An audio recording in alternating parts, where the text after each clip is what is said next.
Salut à tous, bonjour, ici Loïc et dans cette vidéo aujourd'hui je vais vous montrer comment installer des template kits, des kits Elementor pour pouvoir avoir des styles globaux et des sections déjà paramétrées. C'est pas la même chose qu'un thème, c'est pas la même chose que le thème Hello d'Elementor par exemple, c'est un template kit, c'est une nouvelle fonctionnalité qui a été sortie par Elementor récemment et donc dans cette vidéo, je vais vous montrer à quoi ça sert et aussi comment on peut importer un template kit déjà tout fait. Nous, pour le coup, en fait, ici, on a souscrit à Envato Element. D'ailleurs, vous pouvez y aller ou vous pouvez me demander le lien si vous voulez, je vais vous le fournir dans les commentaires. En gros, c'est une librairie Envato qui permet d'avoir accès à des centaines de milliers de thèmes, de polices, etc., de thèmes WordPress. Et il y a aussi des template kits. En l'occurrence, j'en ai déjà téléchargé un que je vais vous montrer un petit peu plus loin. Et donc, en gros, sur cette librairie, vous pourrez voir, vous avez plein de template kits, vous avez plein de thèmes Elementor, de thèmes WordPress, etc. On va donc sur le site maintenant. Et donc, dans Elementor, vous allez voir ici qu'on a donc la partie Elementor avec les settings, submission, etc. Blablabla.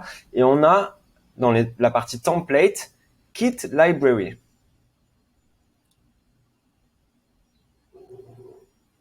Et donc là, vous allez voir que dans Kit Library, il y a déjà des nouveaux templates qu'on peut importer. C'est les templates de base qu'il y avait dans la librairie jusqu'à présent d'Elementor, mais c'est des thèmes, enfin des templates, des kits, pardon, qu'on peut importer comme on veut.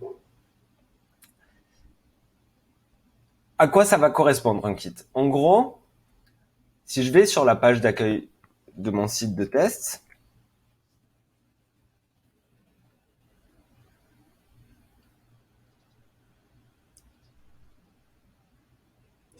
et que je vais dans Site Settings,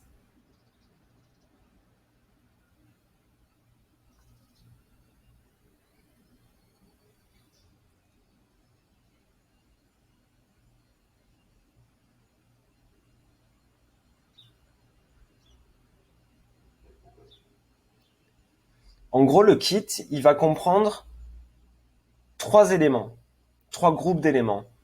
Premièrement, il va y avoir un fichier qui va intégrer les couleurs globales, les polices globales du kit. Donc en gros, c'est un fichier qui va permettre d'importer des couleurs de toute la charte graphique du thème. Donc ça, il va y avoir les polices, il va y avoir les styles de boutons, les styles d'images. Tous les éléments là, il va y avoir des réglages prédéfinis de ce kit. Donc ça, c'est la première chose.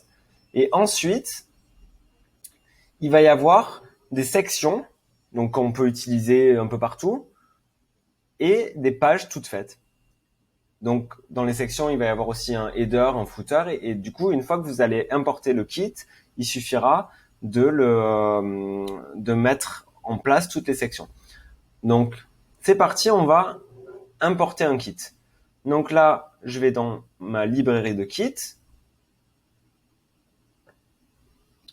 et je vais cliquer ici sur le bouton Import a template kit. Donc, vous avez bien vu, en haut à droite, on clique sur cette petite icône et on va importer. Et là, ce que je vais faire, c'est que je vais aller dans mon ordinateur, prendre le kit que j'ai déjà installé. En l'occurrence, celui-là. Donc là, ça va le charger. Et là, je décide d'importer les templates et les réglages. Global, color, font, theme style, layout, etc. Et je fais next.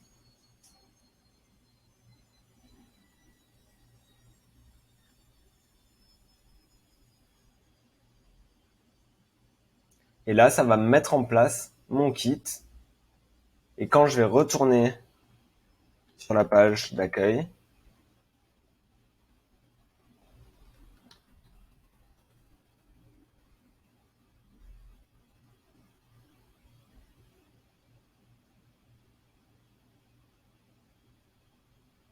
vous allez voir. Donc là, c'est toujours en train de régler. Vous allez voir en fait que les polices et les couleurs ont changé ici. Donc ça, c'est des boutons par défaut. On a eu quelques éléments de police qui ont changé. Mais en fait, maintenant, il va falloir installer tout notre thème. Et donc, ce qu'on va faire, c'est que je vais recharger ça.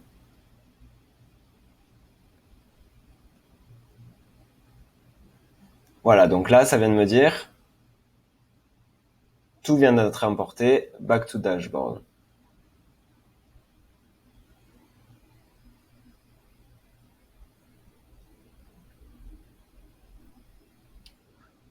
Donc là, on a importé notre kit en fait. Ça veut pas dire que c'est un thème et que tout va être transformé sur le site internet. C'est juste qu'on a importé des réglages globaux d'Elementor, couleur, font, typographie, marge, boutons, etc. Et on a importé tout simplement des sections et des pages. Donc il reste quand même le travail de, mais vous allez voir maintenant, hop, si je veux intégrer le header de mon kit, vous voyez là en fait ça vient d'être importé et il va quand même falloir que j'aille faire la même chose, que j'aille insérer le kit en fait, le header du kit. Et donc il y aura le logo à changer, etc. Et pareil pour les pages en fait, mais si vous voulez intégrer la page d'accueil de votre kit, il va falloir l'insérer comme ça. Donc en soi, il reste quand même du travail après avoir intégré le kit. Principalement, l'intérêt de ces kits, c'est d'avoir des réglages par défaut, de couleurs, etc., de police, de boutons, et c'est ça qui est intéressant. En gros, ça amène vraiment la notion d'identité graphique et de branding global d'Elementor. Parce que jusqu'à présent, c'était un peu compliqué parce qu'il fallait tout faire par nous-mêmes. Là, on a la possibilité maintenant de pouvoir importer des kits de base avec des couleurs prédéfinies, des polices prédéfinies et des marges et des espacements. Voilà, si vous avez des questions, n'hésitez pas à me dire. Et donc là, je viens d'intégrer la page d'accueil et forcément, il y a du travail à faire sur Elementor après derrière. Mais pour l'import de kit, pour rappel, on va dans Template, Kit Library, on upload notre kit et ensuite on importe. Et une fois que c'est fait, il y a tout le travail d'intégration des templates et d'espacement, de travail de design. Bon courage, si vous avez des questions, n'hésitez pas.